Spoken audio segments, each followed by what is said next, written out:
Shalom Bapak Ibu yang dikasihi oleh Tuhan, selamat malam, selamat berjumpa dengan renungan malam ini. Malam ini tema kita adalah peringatan sebelum penghakiman atau penghukuman.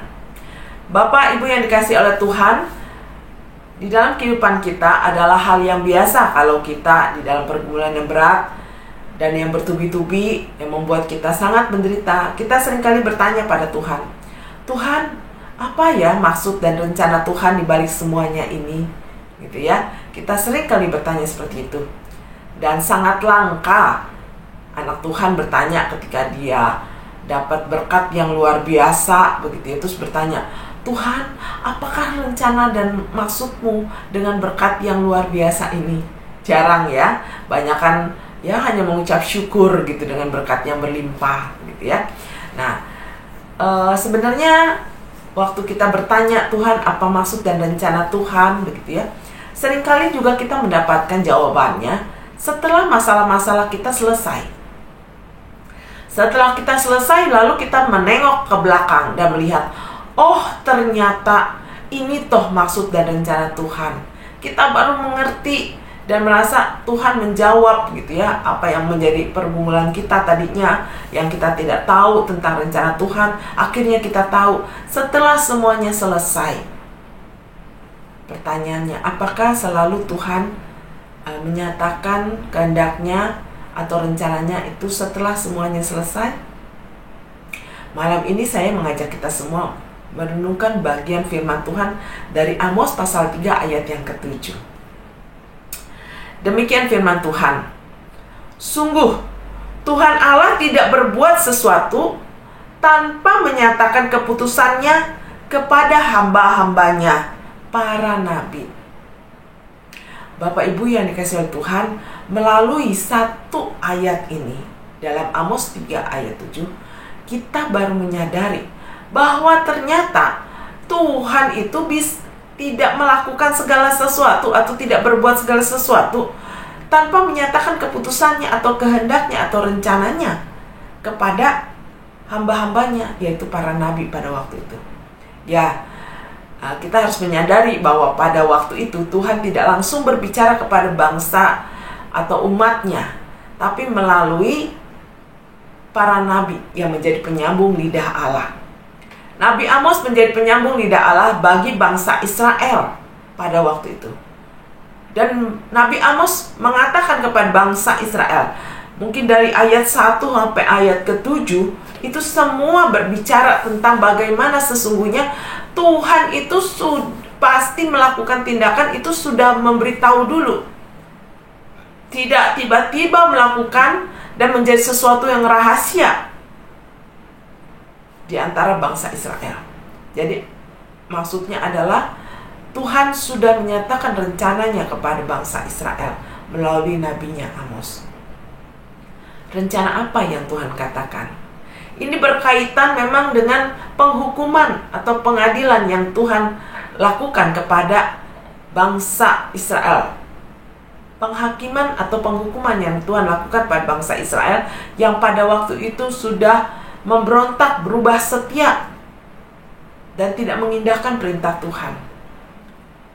Jadi ternyata Allah itu menyatakan maksud dan kehendaknya bisa di depan sebagai sebuah peringatan sebelum semua malapetaka diberikan kepada bangsa Israel pada waktu itu. Ya pasti Allah berbicara lewat nabi. Lalu bagaimana dengan kondisi dan keadaan kita sekarang? Bapak Ibu yang dikasihi Tuhan, kita tidak memerlukan nabi. Ya, pada zaman sekarang Allah berbicara langsung kepada kita karena ada Roh Allah di dalam diri setiap anak Tuhan.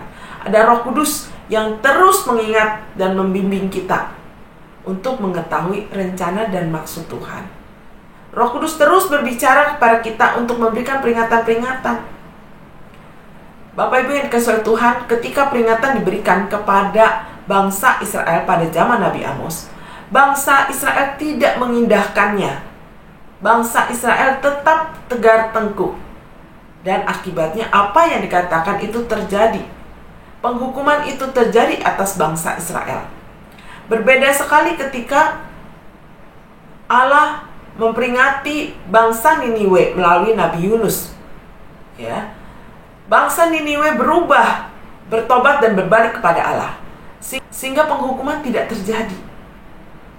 Nah, di sini yang saya mau katakan adalah ternyata untuk menghukum umatnya, Allah itu seringkali berbicara lebih dahulu maksud dan tujuannya. Sebelum dia menghakimi atau menghukum bangsa Israel atau umatnya, Tuhan akan memberikan peringatan-peringatan. Allah kita bukan Allah yang semena-mena. Hanya kita membutuhkan kesensitivitas untuk mendengar peringatan-peringatan Tuhan, untuk mengetahui peringatan-peringatan Tuhan. Jangan seperti bangsa Israel yang tidak peka terhadap peringatan, di mana Tuhan berbicara dan berkehendak tidak didengar atau diabaikan. Bapak Ibu yang dikasihi oleh Tuhan, saya tidak ingin mengatakan bahwa setiap penderitaan adalah penghukuman dari Tuhan. Tidak, sekali lagi, ada penderitaan-penderitaan yang Tuhan izinkan, itu untuk membangun iman kita, untuk menguatkan kita, untuk melatih kita. Namun ada penderitaan-penderitaan yang sesungguhnya diberikan Tuhan, sebelumnya sudah diberi peringatan. Tuhan tidak pernah menghukum kita tanpa memberikan peringatan-peringatan. Selalu ada peringatan sebelum penghukuman. Itu adalah saat-saat di mana kita membutuhkan kepekaan untuk mengetahui bahwa Tuhan sedang memperingatkan kita, supaya hal yang buruk tidak terjadi pada kita, seperti yang terjadi pada bangsa Israel. Saudara yang dikasihi oleh Tuhan, sebagai anak-anak Tuhan, Tuhan peduli dan ingin kita memiliki sifat yang sesuai sebagai anaknya. Itulah sebabnya Dia tetap memberikan hukuman kepada kita apabila kita melakukan dosa. Jangan berpikir sebagai anak Tuhan kita tidak akan mendapatkan hukuman. Salah. Memang kita tidak akan mengalami hukuman maut, namun kita akan tetap mendapat didikan, ya, hukuman yang berupa didikan daripada Tuhan. Itu pun yang dialami oleh bangsa Israel. Biarlah melalui firman Tuhan ini kita semakin menyadari pentingnya peringatan-peringatan, pentingnya kepekaan untuk mengetahui peringatan-peringatan yang Tuhan berikan di dalam hidup kita. Selalu ada peringatan sebelum penghukuman. Mari kita berdoa. Bapa dalam surga, kami bersyukur Tuhan, Engkau adalah Allah yang pengasih, pemurah dan penyayang. Namun kami juga percaya Engkau adalah Allah yang adil, yang akan melakukan penghakiman dan penghukuman kepada setiap anak-anak-Mu yang bersalah ataupun berdosa. Tuhan, beri kami kepekaan sebagai anak-anak Tuhan. Kami percaya Engkau Allah yang selalu memberikan peringatan karena kasih-Mu kepada kami. Biarlah kami boleh peka untuk menyadari peringatan-peringatan yang Tuhan berikan di dalam kehidupan kami, sehingga kami boleh berubah, bahkan berbalik untuk bertobat ya Tuhan, sebelum penghukuman terjadi atas diri kami.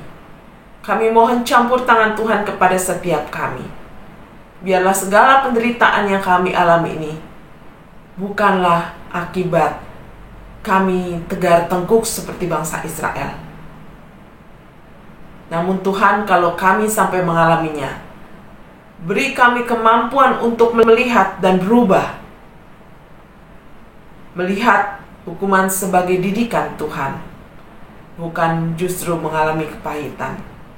Tuhan, bantu kami untuk terus bisa setia kepada Tuhan, bahkan kembali setia kepada Tuhan. Terima kasih Tuhan, kami serahkan setiap diri kami dalam tangan-Mu. Di dalam nama Tuhan kami Yesus kami berdoa. Amin. Selamat malam, sampai jumpa. Tuhan memberkati.